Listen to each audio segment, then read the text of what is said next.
ভাবুন তো, একজন মানুষ একবার খেয়ে টানা 7 দিন পর্যন্ত আর খাবার মুখে তোলেন না। শুধু তাই নয়, একইভাবে টানা কয়েকদিন ঘুমিয়ে কাটিয়ে দেন। এই অবিশ্বাস্য জীবনযাপনের মানুষটির নাম ভম্বল শীল। বাংলাদেশের মানিকগঞ্জ জেলার কৃষ্ণপুর গ্রামের ৪৫ বছর বয়সী ভম্বল শীলের জীবন যেন এক রহস্য। পরিবারের দাবি, একবার খেতে বসলে তিনি একাই ৪ থেকে ৫ জন মানুষের খাবার শেষ করে ফেলতে পারেন। আবার সেই খাবারের পর কয়েকদিন শুধু পানি খেয়েই কাটিয়ে দেন। ঘুম আর খাবারের পাশাপাশি তার আরেকটি অদ্ভুত অভ্যাস হল গোসল। মাসের পর মাস গোসল না করলেও একবার পানিতে নামলে সকাল থেকে গভীর রাত পর্যন্ত পুকুরেই কাটিয়ে দেন।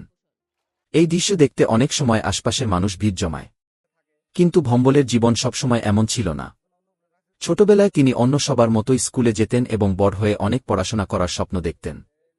তবে পরিবারের অভিযোগ, নেশায় জড়িয়ে পড়ার পর থেকেই তার আচরণ পুরোপুরি বদলে যায়। এরপর দীর্ঘ প্রায় ২৪ বছর ধরে তিনি অস্বাভাবিক জীবনযাপন করছেন। বর্তমানে ভম্বল একটি জরাজীর্ণ ঘরে একাকী দিন কাটান। প্রিয় খাবার দুধভাত, মাছ আর মাংস হলেও সবসময় পেট ভরে খাওয়ার সুযোগ হয় না। এমনকি অতিরিক্ত খাবার খাওয়ার কারণে অনেক আত্মীয়স্বজনও তাকে দাওয়াত দিতে চান না।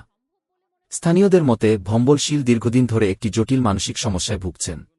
Subscribe and stay with us.